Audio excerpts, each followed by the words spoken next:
Hi guys, I have Louis Vuitton handbags here, and I've just noticed that my recent purchases have all been crossbody bags.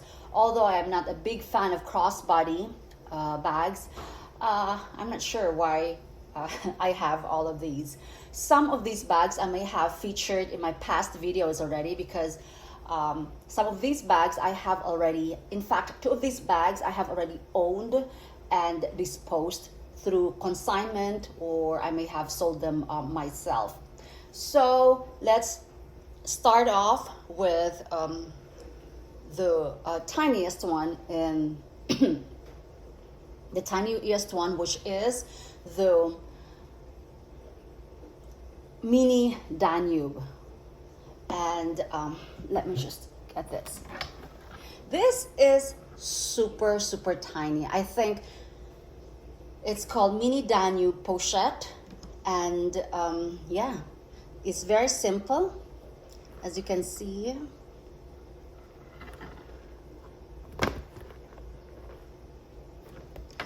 I think the only thing that you could put in here is your phone, provided it does not provided your phone is not that huge, okay?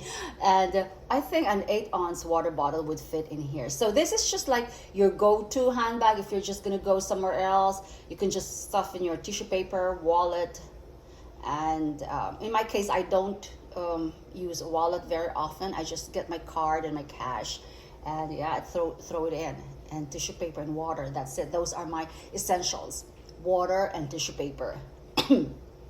Okay, so let's look at the measurements on this bag. It's 4.25 inches in length, and 6. So it's a tiny handbag, and 6 inches. And I think this is an inch or an inch and a half, or yeah, an inch and a half in width. So you can see that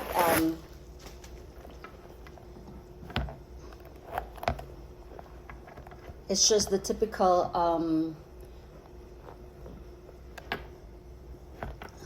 okay, there you go.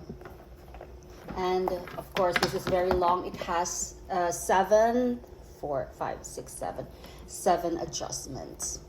Okay, I think I'm just going to review it while I'm here. Okay, so if you lift that, I did not even know that if you lift that, there's actually the Louis Vuitton Paris made in France thing there. And this is like a rubber. In fact, I prefer this coated canvas against a leather strap, of course, because it won't get a lot of wear. Because if it's leather, of course, it's the tanning or the browning of the vachetta. So I think this is nice. It doesn't require a lot of babying this bag. Okay. Next would be Danube. I think this is my third Danube handbag. If you're interested, you can go back to my you can go through my videos. I've already discussed this. I have owned this in the past, and this is so old, guys. You can hardly read the print inside, and this is the very first Louis Vuitton vintage bag that I have that says Swiss made under the zipper. At some point I thought, I was like, Swiss made? And then I made my research. I did my research, and actually bags that were made or produced between 1980 and 1985 would either have Swiss made or Eclair on the zipper stamp, and it would have three digit codes. So it just has the month, 3 or 4. So it just has the month and the year. And So there, I was like, I had to do a lot of research, guys, because I've owned a lot of Louis Vuitton bags, but I've never encountered a Swiss made under the zipper pull. It says Swiss made. So I was like, huh? Okay. But one problem with the Danube, guys, is that okay, so this is the Danube.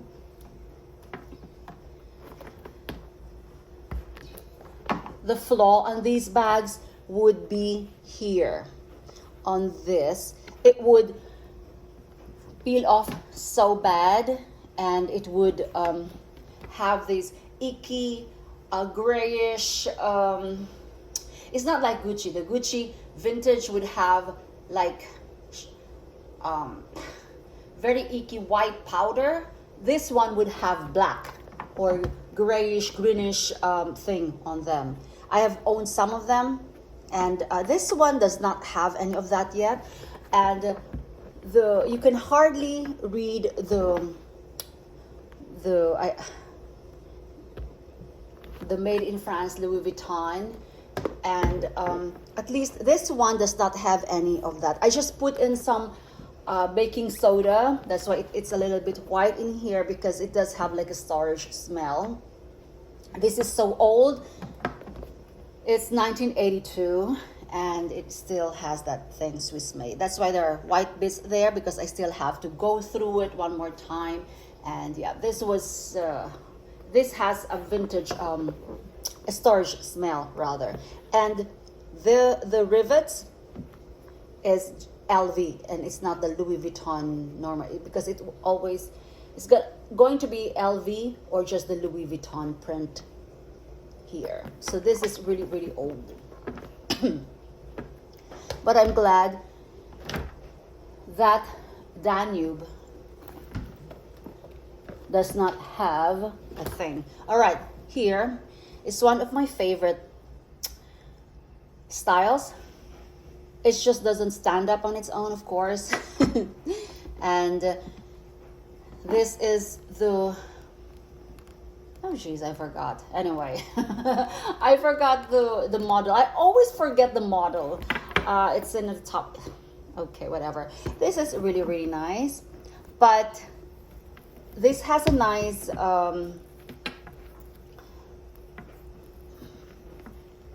you can see that it's really, really beautiful. But this one does have that flaking that I'm talking about.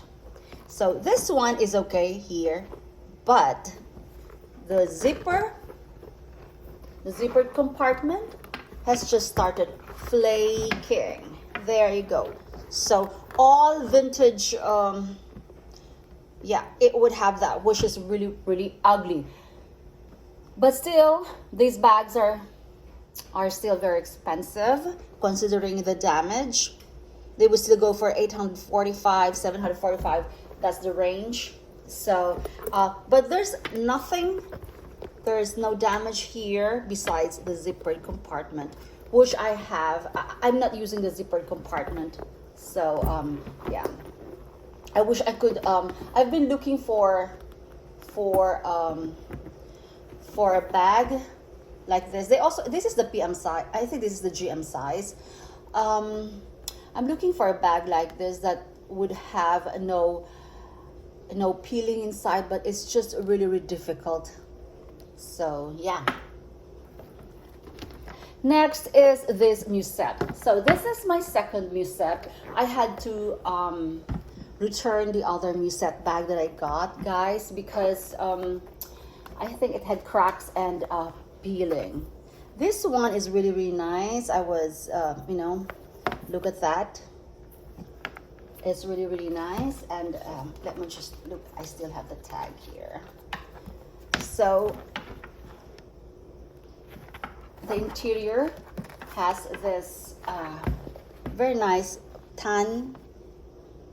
This is, this is really nice. This was expensive. I won it in an auction. It's still expensive. It's a super small, and it's flat, super flat. It's 9 inches across and 10 9 inches in height. And this is not, I'm sorry for my heading, this is a crossbody bag. This is a just a shoulder bag, but you know, I like the condition. I just love, I love the Louis Vuitton when the leather is just turning into a honey patina. I don't like the black ones. I just feel like it's like icky. So yeah, I love it when they're just starting to, you know, brown.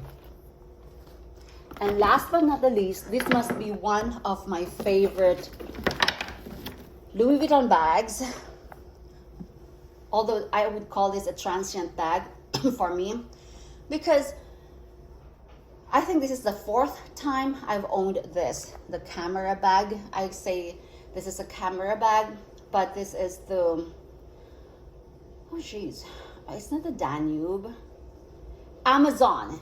I've also owned the mini Amazon vintage bags, and I've owned probably 2 or 3 of those, but I've consigned them already, or must have sold them or something. My son likes this too.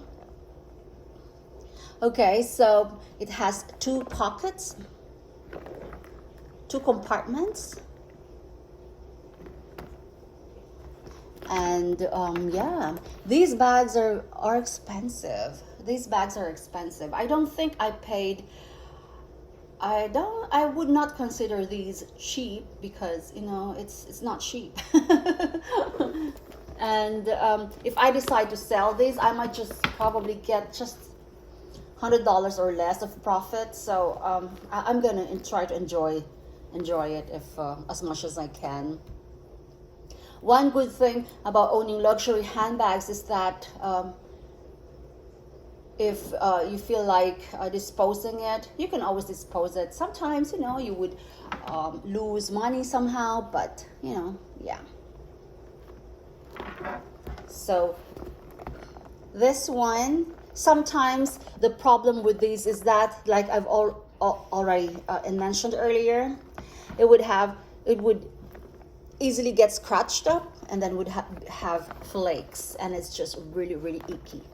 And this has that Louis Vuitton thing there. This is just scratch up, but there's no major damage on this one. So I can't believe I have 5 Monogram bags with me right now. I love the epi leather, be it the bucket, the St. Jack's, or the Alma. I love them all. So there you go, guys. Okay, bye.